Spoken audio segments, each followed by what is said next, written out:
Your son is a failure. He's barely passing my class, and with grades like this, I'm just not sure what kind of future he's gonna have. What do you have to say for yourself? You're supposed to graduate this year. Listen to Mr. Johnson. What kind of future do you think you're gonna have?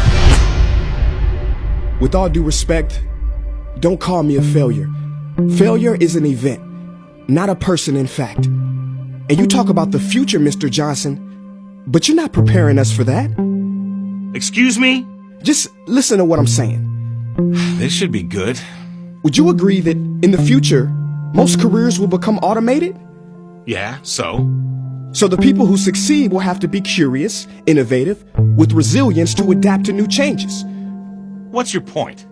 My point is, the focus in this school is not on that. It is on regurgitating information and test taking, and that's just real. But in today's world, creativity is the most important leadership skill. Oh, that's how you feel. You don't have to believe me, but maybe you will believe the 1,500 executives who recently said creativity is the most important leadership skill. See, pretty soon, no one will be hired because of what they know. Because who cares what you know or if you've memorized a fact? We've got Google and Siri for that. In the future, people will be hired because of what they can do with their knowledge.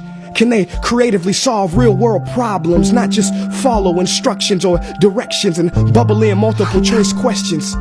So, Mom, that's why I'm stressed, because these robotic tasks we learn in school should stop. Because no one can do a robot's job better than a robot. Billionaire founder of Alibaba, Jack Ma, said that we should not compete with artificial intelligence, but instead focus on developing unique human intelligence. Mr. Johnson, drills are for teeth, not the human mind. So these repetitive knowledge-based tasks we must leave behind. Or in the future, you're gonna find a lot of people graduating out of your class right into the unemployment line. See, many top companies today don't look at grades. Mom, that old way is expiring. Google has been quoted as saying GPAs are worthless criteria for hiring. Founder of Tesla, Elon Musk, agrees. So I say this with unease and sorrow. If you continue to teach today as you taught yesterday, then you rob us students of tomorrow. Mr. Johnson, I'm gonna keep it real with you. Sometimes sitting in your class is tough. I'm constantly thinking, if I don't look up at the clock, maybe it'll speed up. So I listen to you do my work and pay attention, feeling like an hour had to have gone by. But it was only 3 minutes. So if you wonder why we're bored in class, look, you want to get a kid to hate reading? Give them this, a school textbook.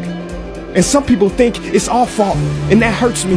They say you can lead a horse to water, but you can't make him drink. And to that I say no. Firstly, you can put salt in that horse's hay and make him thirsty. And if you bring joy in your classroom, you can make any bad student nerdy, as he or she discovers the beauty of truly learning.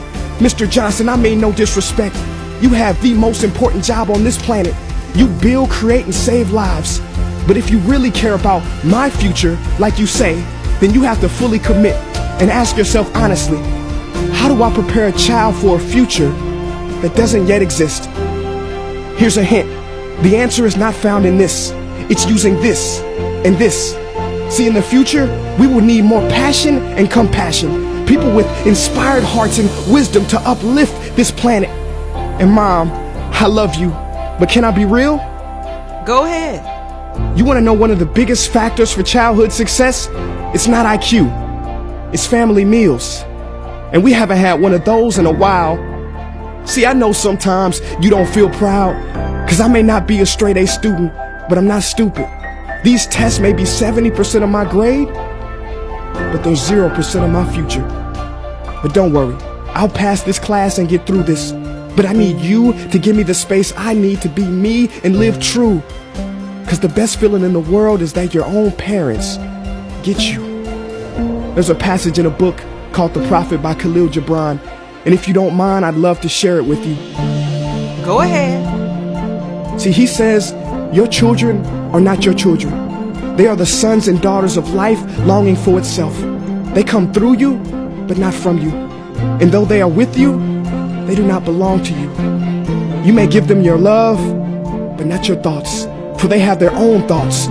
You may house their bodies, but not their souls, for their souls dwell in the house of tomorrow.